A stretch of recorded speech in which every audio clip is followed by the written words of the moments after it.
So we have a 2018 3401 Alpine, and this is what the Furrion fireplace looks like on ours. There's no brick facade with that I've seen on some others with some hidden screws. This one simply doesn't have any screws visible at all. But I did learn how to take this off. Basically, the glass face of this, using your fingers in here real, it takes a lot of force at first, but this actually whole thing lifts up and then it pops out. So you just have to slide it straight out and be careful. Those little glass, whatever you call it, rocks in there, they're now, they can come out. But that's how this comes out. And you can see on the back, it's basically, it's got these flanges that it just slides on. So this is glass, of course, be super careful with that once you get it out. So once you have the glass facade out, inside these little squares, I'm using a flashlight to try to show you, there are four, one in each corner, 4 square-headed bolts, number 2 square head, as I believe pretty much everything on here is. There's 1 in each corner. So those are the next thing to come out so you can get to behind it. You can get the whole thing out. Okay, the fireplace is out. Good access here, and what we're after is this guy right here. That is the plug we're going to change out in favor. It's a good idea to just turn your power off to your whole camper up, but it's believe it or not, it's hot today when I'm doing this.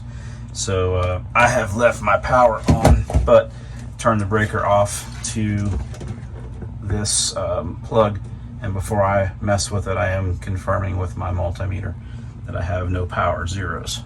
So just to make sure. But if you're not sure at all, just the best thing to do is just kill the power. Just disconnect it from the pedestal completely.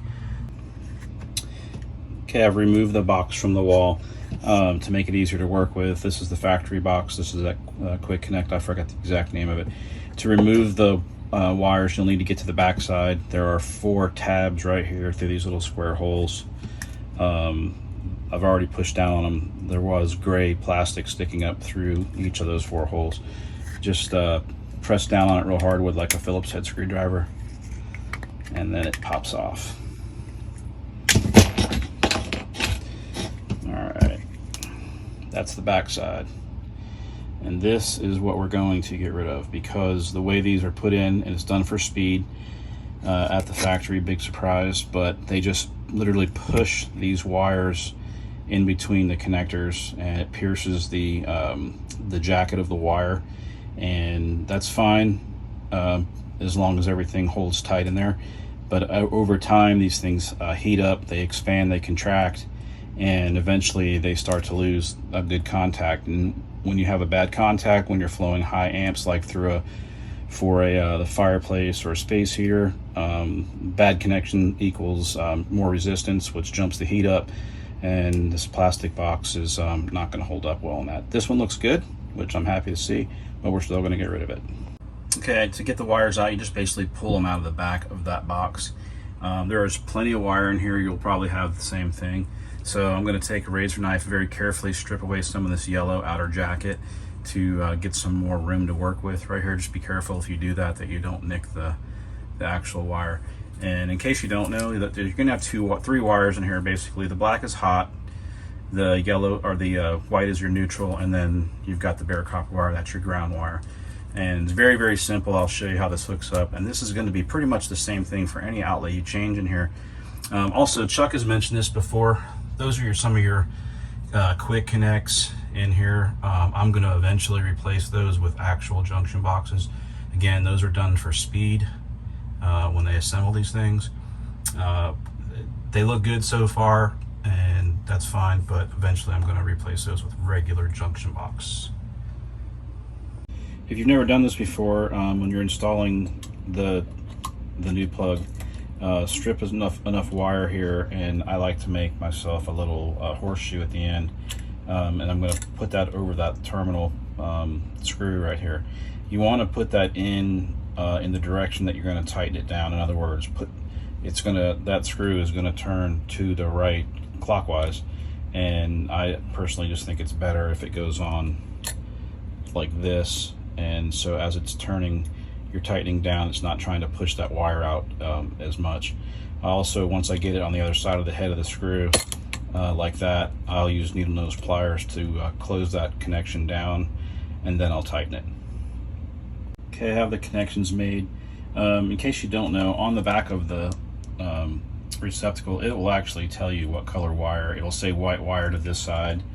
The ground always goes to the green bare one at the end, and then that only leaves you the other side, which is the black. That's your hot wire. And you can wire to either one of these terminals. It doesn't matter. They do the same thing unless you were to remove this little tab, which would be something else if you were going to use it for a switched receptacle, but you're not doing that in most cases, so just leave that alone, and either one of these terminals will work. So I always remember black, gold. Black goes to gold, white goes to silver, but if you forget, it actually says it right there. I have it upside down. But once those are all made, and I'm using a shallow box, so I have to push these wires down so they'll fit, and I'm going to install it. Okay, new outlets in. I used a shallow old work box and just used the screws that held the original one in. You can kind of see it right there. One on each corner is fine. That's sufficient to do it. That's what it had before. And you may remember when I took the other one out, it was black in color, and it also had a single receptacle. And this is, I just used what I had laying around. I had, rather than waste a nice one for something that no one can see, I had a white Decora style receptacle laying around. So I just reused it, took it out of the garage where it was in a box and just threw it back here. The 1 versus 2 doesn't matter. They put 1 in here because it's dedicated to the heater, and then you really shouldn't plug anything else into it. But being that it's fixing to be closed up in this cavity, no one really can plug anything into it, so it's quite fine to have a dual one. Just remember, you don't want to use 2 because the heater does pull, the fireplace pulls enough power that you really shouldn't plug anything else into that. And that pretty much wraps this up. I'm going to put it back and test it out. One last thing before you put the fireplace back in, don't forget to plug it back in.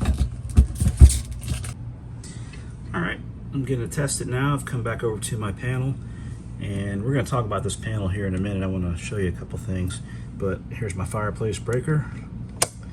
Alright. Okay, and let's just make sure it works. There it is, coming on high, and yes, nice hot air coming out. Okay, it's all back in, buttoned up. Took the opportunity when I had the glass off to go ahead and I hit the back side of it with some glass cleaner and cleaned it all up from my hands that were touching it, and I went ahead and cleaned the back side out. I'll tell you a little bit about this. This is at least on our model.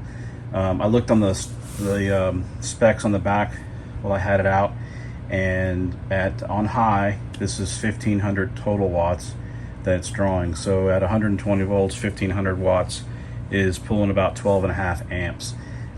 The low setting, which is the next one down, you get the little flashing L here, that's down to 900 watts, which is around 7.5 amps, so almost half, just to give you an idea. So the plug that we put in back there is rated for 15 amps, and so we're good to go. Okay, here I'm working on the outlet at the end of the island in the kitchen on our camper. God, I hate when I pull these off and I just see the butcher job they do on this. I actually cleaned this up a little bit, otherwise the new box wouldn't fit in. But I wanted to show you, don't panic if you pull the receptacle off and instead of having 1 wire set like the fireplace had, you see 2. Nothing to worry about. All this is just an outlet that's in the middle of the circuit rather than being at the end of the circuit like the fireplace. So literally power just comes through here, taps into the plug, provides power to this plug, and then continues on its way to the next outlet along the way. So nothing to be worried about. Still the same wires. You're going to have 2 blacks, put those to the gold side, and you're going to have 2 whites, put those to the silver side, and then you'll have 2 grounds. And what I've done is I find it easier just to tie the grounds together using a pair of pliers. It's kind of hard to see there. Kind of braid those together and then leave yourself 1 piece sticking out. And the reason I do that is because it's hard to get sometimes it's hard to get 2 of the copper wires onto the ground plug. And it's just fine if you tie these together real tightly with a pair of needle nose pliers. They spin up real nice and it becomes one nice braided piece of wire. And then just leave yourself enough on the end to go onto the ground. And then the hard part is just getting it all stuff back in the box, which can be challenging. Just work on it and you should be able to get it. I don't have the room here in mind for a deeper box. I wish I did, I would use that, but I just don't have it, so I'm going to try to make this shallow box work. With a little force, I was able to get the box to fit in there. The receptacle's in. I just have to secure this with some screws and then put a new faceplate on it, and we are good to go.